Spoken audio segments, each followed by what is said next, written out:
Elara was a widow. That was the first and last thing most people in the town of Prospect Creek knew about her. Her husband, Elias, had died 2 winters prior, leaving her with a small, drafty cabin at the edge of town, a sway-backed horse named Balthazar, and a set of leather-bound journals filled with his meticulous, spidery script. She owned 1 good axe, 3 cast-iron pots, and a reputation for silence. The town, nestled in a high mountain valley, lived by a strict and simple calendar. Spring was for planting, summer for building, autumn for harvesting, and winter for enduring. Their knowledge was collective, passed down through generations of hard-won survival. It was a proud knowledge, encased in the sturdy timber frames of their homes and the orderly lines of their stone fences. It was a knowledge that had no room for Elias, and certainly no room for his quiet, solitary widow. Elias had been an engineer from the East, a man who saw the world in angles, pressures, and thermal dynamics. He saw the valley not as a home, but as a system of forces. He had spent years studying the wind patterns, the snowpack depths, the geology of the granite hillsides. He filled his journals not with poetry, but with calculations. He had designed a house that no one in Prospect Creek would ever call a house. In the first week of May, after the last of the stubborn snow had melted from the north-facing slopes, Elara took her axe, her husband's journals, and Balthazar, and walked to the base of the old man's tooth, a granite tor that overlooked the valley. She did not walk to the town hall. She did not consult the council. She had learned from her husband's quiet frustrations that their pride was a wall as solid as the mountain itself. But Mayor Theron saw her. He was a man whose considerable girth was matched only by his considerable self-importance. He watched from his porch as she and her old horse began clearing brush from the hillside. He ambled over, his hands clasped behind his back, a posture of casual authority. "Elara," he began, his voice oozing a thick, condescending sympathy.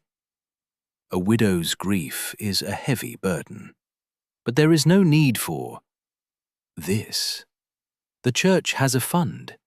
We can help you mend your roof." Elara did not stop her work. She swung the axe, its bite clean and sharp in the cool morning air.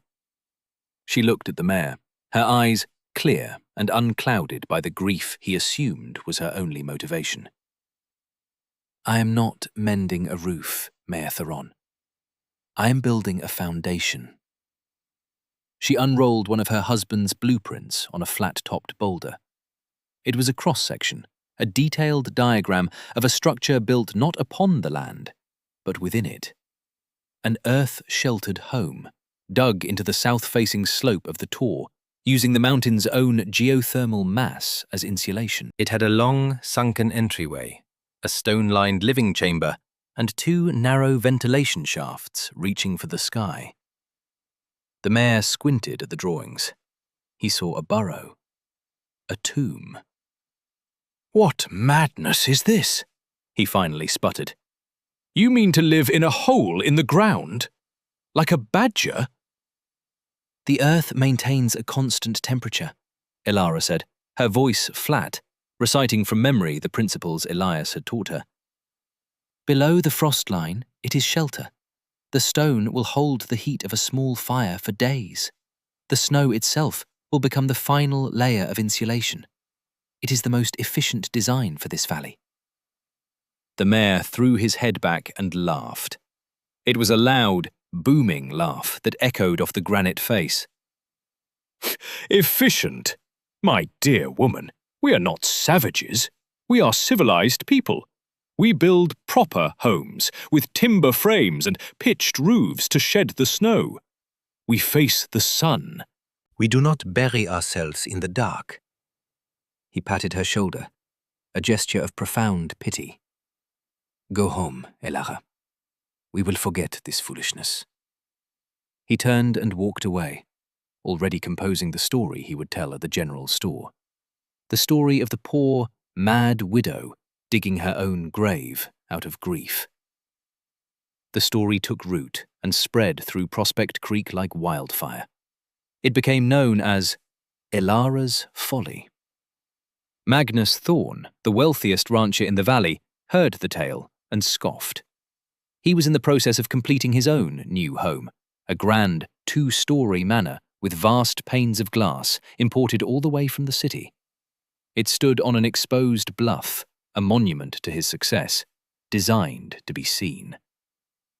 "A hole in the ground," Thorne bellowed to his cronies at the saloon, "while I am installing windows that cost more than her entire plot of land. It shows a poverty of spirit." Dr. Alastair Finch, the town's physician, and a man of proud, modern science, dismissed it on clinical grounds. "It's profoundly unhealthy," he declared, adjusting his spectacles.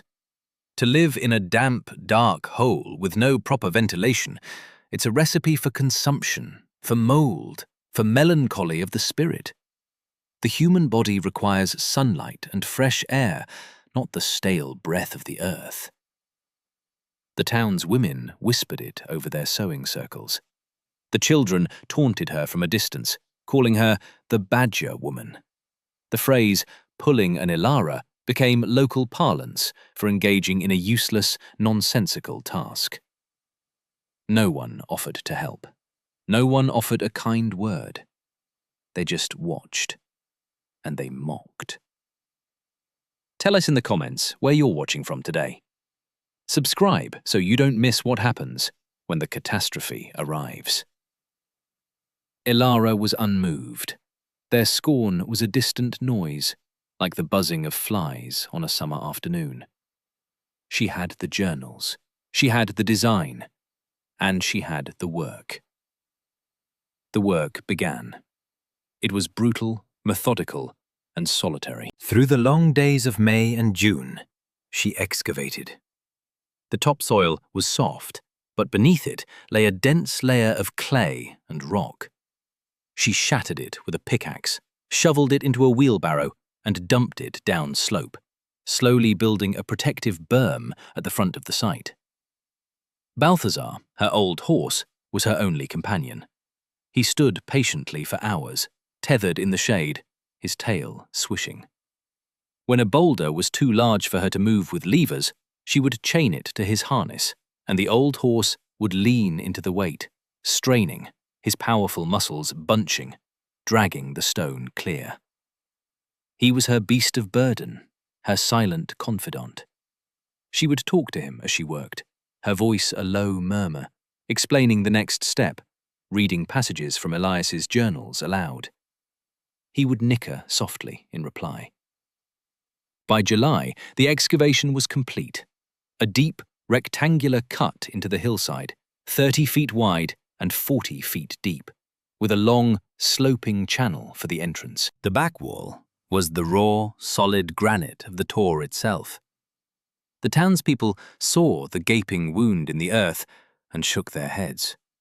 The Folly was bigger and uglier than they had imagined. Now came the stonework. She hauled field stone from the valley floor on a sledge Balthazar pulled. Each stone was chosen for its shape and size. She had no mortar, only skill. Following Elias's diagrams, she laid a dry stack foundation, a double wall with a cavity between for drainage. It was a slow, painstaking process, a puzzle of 1,000 pieces.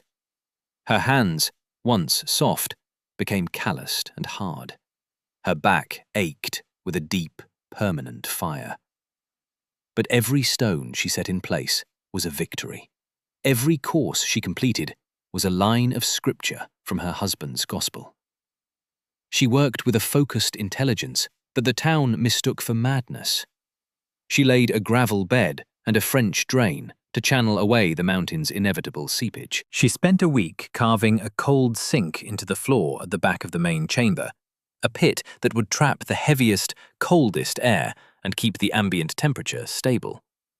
She was not just building a shelter. She was building a machine for living. August was for the timber. She felled trees from her own small plot, limbed them, and, with Balthazar's help, dragged them to the site. She used a sawbuck and a two-man saw, working one end herself, the other end weighted with a rock. It was exhausting, inefficient, but it was the only way. She notched the great pine logs for the roof beams, fitting them into recesses she had left in the stone walls. By September, the skeleton was in place. The roof went on next. Heavy wooden planks, then a layer of rendered pine tar for waterproofing, and finally, thick mats of sod cut from the meadow below. The green, living roof blended seamlessly into the hillside.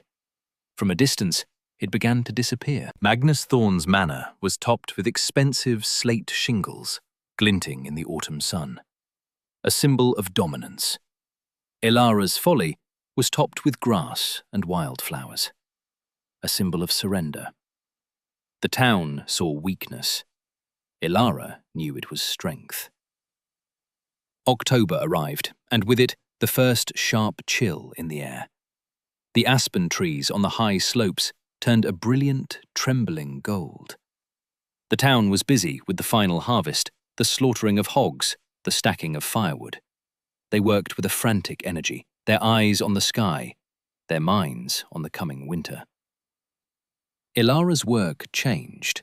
She was stocking her larder. She had a small garden, and its yield was prodigious. She spent her days canning vegetables, drying herbs, salting meat. She filled barrels with flour and cornmeal, sacks with potatoes and onions. She stacked firewood inside the long, tunnel-like entrance of her dwelling, but it was not a huge stack. Elias's calculations had been precise. The stone hearth, as he had named it in his journal, would require only a fraction of the wood a normal cabin burned. If you're enjoying this story, hit that hype button right now. It's free, takes a second, and helps this video reach more people. On October 17th, the signs began. Elara saw them first. The town, busy with its own proud preparations, saw nothing. A herd of elk, vast and silent, moved down from the high country a full month earlier than usual. They did not graze. They moved with a desperate, purposeful haste, their eyes wide with an ancient fear. The squirrels in the woods behind her cabin became frenzied. They stripped the pine trees bare, their chittering a constant, high-pitched thrum of anxiety. They were not just gathering, they were panicking. Then came the silence. On the morning of October 27th, Elara woke to a world devoid of sound. No birds sang. No wind stirred the pines. The air was heavy, still, and carried a strange, metallic scent, like ozone after a lightning strike. The sky was a pale, washed-out grey, featureless from horizon to horizon. She opened Elias's journal to the section on weather patterns. His script was calm, precise. He described this exact phenomenon, the acoustic shadow, a term he had coined for the profound stillness that preceded a catastrophic barometric plunge. He wrote of the metallic scent, the behavior of the animals. His final entry on the page was underlined twice. When these signs converge, the valley will not see a storm. It will see a siege. Expect a snowfall measured not in inches, but in feet. Expect a duration measured not in days, but in weeks. Prepare for total isolation. She looked out at Prospect Creek. The smoke from their chimneys rose in thin, straight lines into the unnerving sky. Children were playing in the street. Magnus Thorne was directing workmen putting the final touches on his grand porch. Dr. Finch was making his rounds, his buggy kicking up dust. They were oblivious. Utterly, blissfully, and arrogantly oblivious. For a fleeting moment, she considered warning them. She could walk down to the town hall, show the mayor her husband's journal, point to the sky, to the silent woods. She imagined their reaction. The pitying smiles, the condescending dismissal, the knowing glances. The poor, mad widow, now she's seeing omens in the sky. They would thank her for her concern and send her home. Her warning would be just another chapter in the amusing tale of Elara's folly. Her warning would not be heard. It would only be mocked. She turned away from the town and began her final preparations. She brought Balthazar inside, into the long, wide entryway she had designed specifically to accommodate him. She settled him in a deep bed of straw, with plenty of hay and 2 barrels of water. She checked the 2 ventilation shafts. They were narrow, stone-lined chimneys that rose 10 feet above the sod roof. Each was topped with a small, angled cap Elias had designed to prevent them from being buried by drift. She cleared away a few fallen leaves. They were clear. They would draw air perfectly. She lit a single candle in the main chamber. The air was cool, not cold. The flame burned straight and tall, without a flicker. The silence inside was even more profound than the silence outside. It was the deep, comforting quiet of the earth itself. She sat at her simple wooden table, one of her husband's journals open before her. She was not afraid. She was prepared. Her folly was complete. Her sanctuary was sealed. The first snowflake fell at 4:15 p.m. on the afternoon of October 29th. It was not a gentle flake. It was a hard, granular pellet of ice, and it was followed by a billion more. There was no gentle prelude, no picturesque dusting. The sky simply opened, and the storm fell upon Prospect Creek like a physical blow. Within an hour, the world was gone. A blinding, horizontal blizzard erased the landscape. The wind did not howl, it shrieked, a solid wall of sound and fury. It was a thing of mythic violence, a white death descended from the mountains. In town, there was confusion, then panic. The speed and ferocity of the storm were unlike anything in living memory. Doors were barred, shutters were bolted. Families huddled around their fireplaces, feeding them cords of wood, fighting a losing battle against the cold that seeped through every chink in their proper timber walls. At Magnus Thorne's new manor, the great panes of glass, his pride and joy, became his ruin. The first one exploded inward under the force of the wind, showering the ornate living room with razor-sharp shards and a tidal wave of snow. Within minutes, every window on the windward side was gone. The storm was inside his house. Dr. Finch sat in his study, his scientific books offering no comfort. The wind found its way down his chimney, filling the room with acrid smoke. His wife and children were huddled under every blanket they owned, their teeth chattering. The temperature in the house was already dropping into the single digits. His modern knowledge was useless. All through Prospect Creek, the conventional wisdom failed. The pitched roofs, designed to shed snow, were scoured clean on one side, while the other side collected massive, impossibly heavy drifts. The weight was immense. On the second day, the first roof collapsed. It was the general store. The sound was a deafening crack, followed by a roar, and then silence. The town was paralyzed. The snow was 5 feet deep and rising. To step outside was suicide. The supply lines were cut. The world had been reduced to the 4 walls of each freezing, besieged home. If Plashrink has become part of your week, consider joining the channel membership. Hit that hype button if you haven't already. Inside the stone hearth, Elara was comfortable. The sound of the storm was a distant, muffled hum, the rage of a beast locked outside her door. The temperature in the main chamber held steady at a comfortable 55 degrees, heated only by her body, the horse in the entryway, and a single slow-burning log in the small, efficient stone fireplace. The air was fresh, drawn down one vent and exhausted through the other by the simple, brilliant physics of convection. The single candle flame still burned without a flicker. She ate a simple meal of stewed vegetables and salted pork. She read her husband's journals. She tended to Balthazar.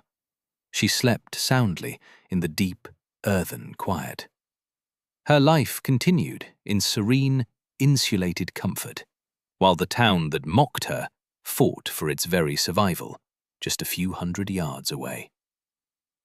The storm raged for 6 days. When it finally stopped, the silence that returned was heavier, more terrifying than the silence that had preceded it.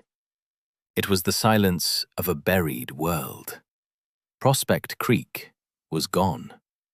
In its place was a vast, undulating landscape of white. The snow lay 15 feet deep in the street. The houses were buried to their eaves. Only the sharpest peaks of the highest roofs were visible, like tombstones in a white graveyard. Inside the stone hearth, Elara knew the storm had passed. The hum was gone. She waited one more day, letting the new snowpack settle. Then she unbarred her door. The entrance tunnel was a cave of white. She began to dig. It took her 2 hours to carve a narrow channel up to the surface. When she emerged, the sheer, blinding whiteness of the new world took her breath away. The only other sign of life was the thin plume of smoke rising from her own ventilation shaft. Panic had not yet set in across the valley. It was shock.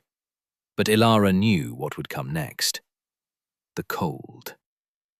The hunger. The despair. The first arrival came on the 9th day after the storm began. It was a figure stumbling through the deep snow, a scarecrow wrapped in frozen rags. He fell a dozen times, crawling the last 50 feet to her doorway. It was Dr. Alistair Finch. His face was skeletal, his lips blue, his beard caked with ice. The intellectual arrogance was gone, replaced by a raw, primal desperation. His house had run out of wood 3 days ago. His family was freezing to death. He collapsed at her feet, unable to speak, his eyes pleading. Elara did not say a word. There was no, "I told you so." There was no gloating. There was no satisfaction in her victory. There was only the quiet, efficient compassion of a survivor. She helped him inside, sat him by the fire, and ladled a bowl of hot broth into his trembling hands. He was the first. He was not the last. Wordlessly, Dr. Finch had shown the way. A slow, desperate procession of the humbled began to make its way to the one place in the valley that offered salvation.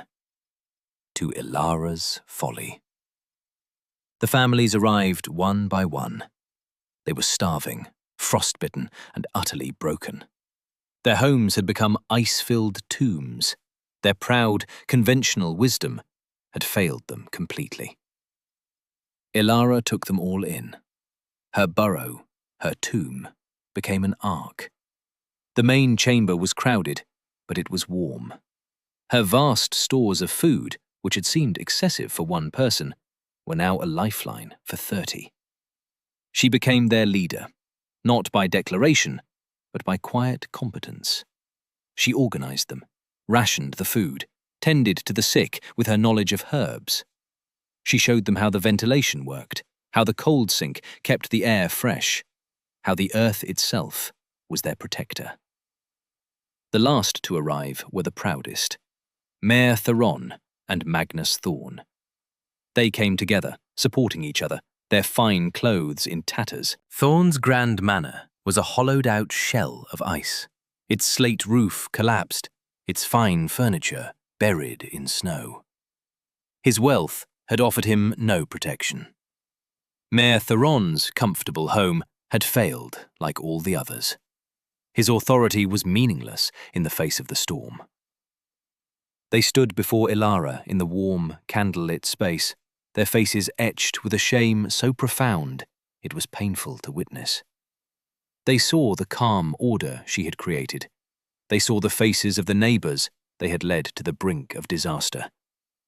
They saw the simple, profound wisdom they had mocked. And in the quiet of the stone hearth, buried beneath 15 feet of snow, they finally understood. They survived in the burrow for 3 more weeks, before a thaw allowed the men to begin digging out the town. It was a grim, heartbreaking task. They found collapsed roofs, ruined homes, and lost livestock. The town of Prospect Creek was shattered. But its people were alive. All of them. 1 week after they had emerged back into the sun, a town meeting was called. It was not held in the damaged town hall, but in the open air, in front of the entrance to the stone hearth. The entire surviving population was there. Elara stood to one side, her arms crossed, her expression unreadable. Mayor Theron stood before the crowd. He was a changed man. The bombast and self-importance had been stripped from him, leaving behind something smaller and more honest.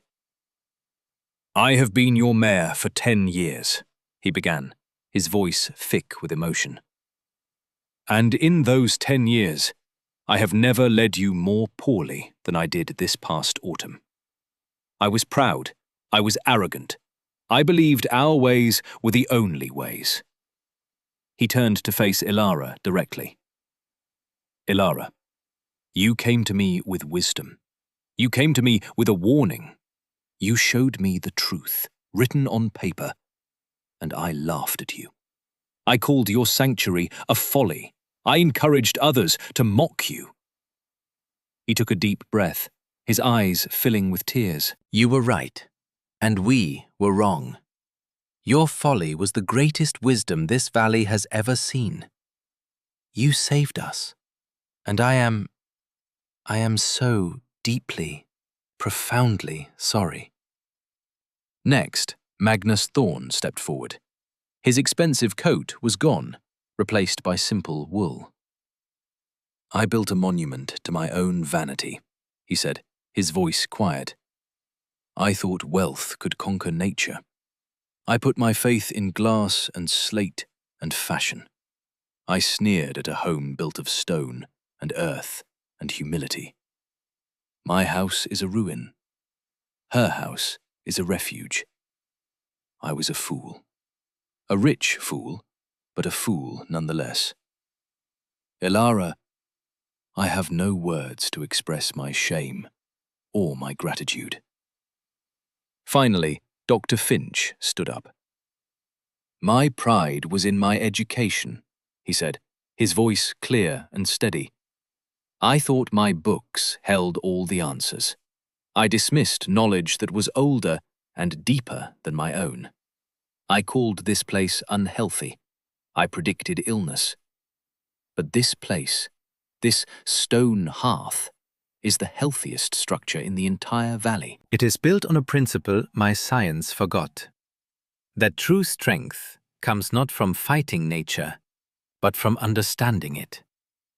Elara, you saved my children. I will be in your debt for the rest of my life." The crowd was silent. The public confession was complete. Everyone turned to Elara. They waited for her response. For absolution, perhaps, or for condemnation. She stepped forward, her gaze sweeping over the humbled faces. "There is no debt," she said, her voice calm and strong. "Pride is a luxury this valley cannot afford.